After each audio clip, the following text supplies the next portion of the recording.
fair enough excuse, but everyone else, I hope, will stay for the duration.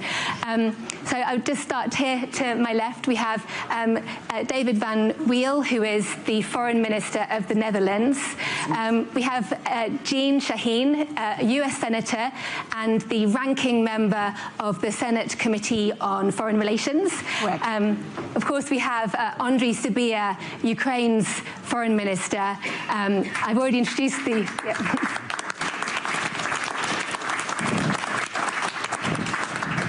Jean-Noël Barrot, obviously France's Foreign Minister, and Yvette Cooper from my brilliant United Kingdom, our Foreign Secretary. So welcome to you all, and thank you so much for joining us. As the session is on Ukraine, I thought I would start with the first question to Mr. Sybiha, and we're talking about security guarantees, and of course the news that came out today about this next round of peace talks between Russian, Ukrainian officials and the US, announced by the Russians actually, taking place in Geneva next week. Can you give a sense of what are the realistic prospects for a ceasefire deal, especially given all Western intelligence assessments say that there is no indication that Vladimir Putin has changed his maximalist goals when it comes to subjugating your country? Thanks a lot for your question, but let me start with expressing gratitude that you correctly pronounce my surname. That's really a true achievement. So it's a true pleasure to be in one stage with true representatives of true allies, and we do really appreciate. Regarding security guarantees, now front line in Ukraine is also European front line, and also transatlantic front line. I'm always repeating, I'm not tired to repeat, that Ukrainian security is indivisible with transatlantic security and indivisible with European security. So European guarantees, security guarantees for Ukraine equals to security guarantees for Europe. And we are the contributor of security, of European security. Now about peace talks. We conducted 2 rounds in Abu Dhabi in trilateral format. We are advancing, and we are thankful to our American friends, because without Trump it is unrealistic to end this war.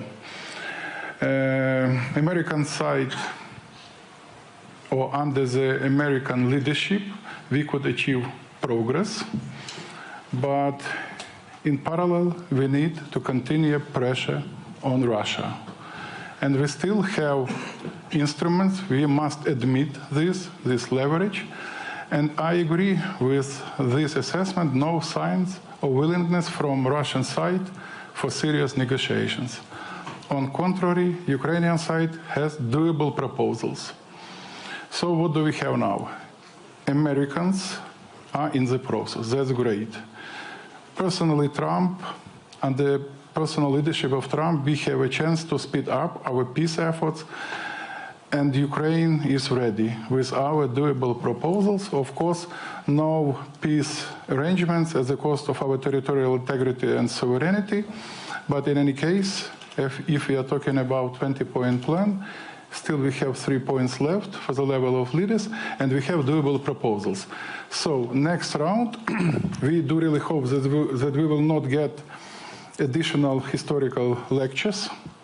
So it's not about process. Now it's a time for action, for acts, and for concrete, decisive steps. Thank you. And Mr. Barrot, obviously you're leaving soon, so I thought I'd ask you a question next. You know, we obviously, the Russian narrative likes to talk up Russia's gains on the battlefield and to create this sense that Russian, you know, success is inevitable.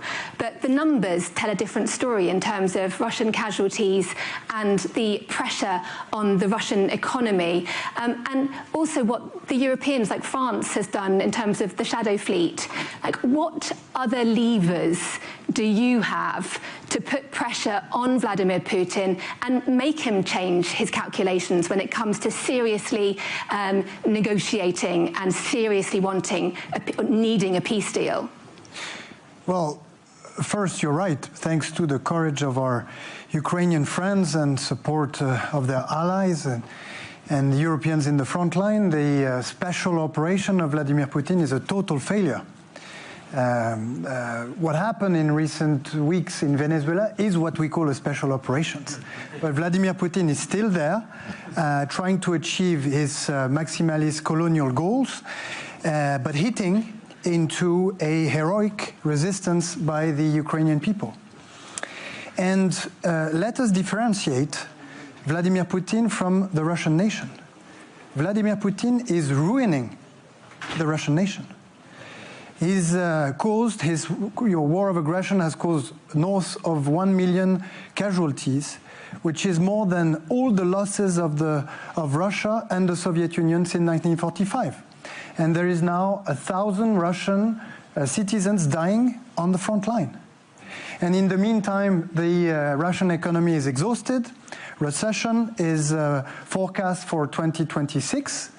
Not only is Vladimir Putin ruining the great Russian nation, he's also taking the risk of making it exit history with a great age, you know. So what shall we do? We should stop this war, obviously, and we still have levers. With our allies and friends, and in particular with our British friends, we have gone very far into into blocking the Russian shadow fleet, not only by designating the vessels, but also in using our military means to prevent them from circulating throughout Europe. We have piled up, as far as the EU is concerned, 19 package of sanctions, and on the 24th of February, the 4th anniversary of the war, a 20th sanction package will come out that will be as powerful as the 18th and the 19th, precipitating the war industry of Vladimir Putin even further down. In the meantime, we're supporting Ukraine in its heroic resistance with this 90 billion loan that is going to shelter Ukraine from any financial difficulties in the 2 years to come. But now, thinking ahead and preparing for peace, we have put together, alongside with the UK and Germany and 30 other countries, the greatest coalition of all times to prepare for security guarantees that will be deployed once ceasefire is reached, in order for no aggression to be possible in the future of Ukraine. Because security guarantees for Ukraine are security guarantees for Europe. And beside the security guarantees that have been planified for 1 year by the coalition of the willing and that are ready to be deployed through the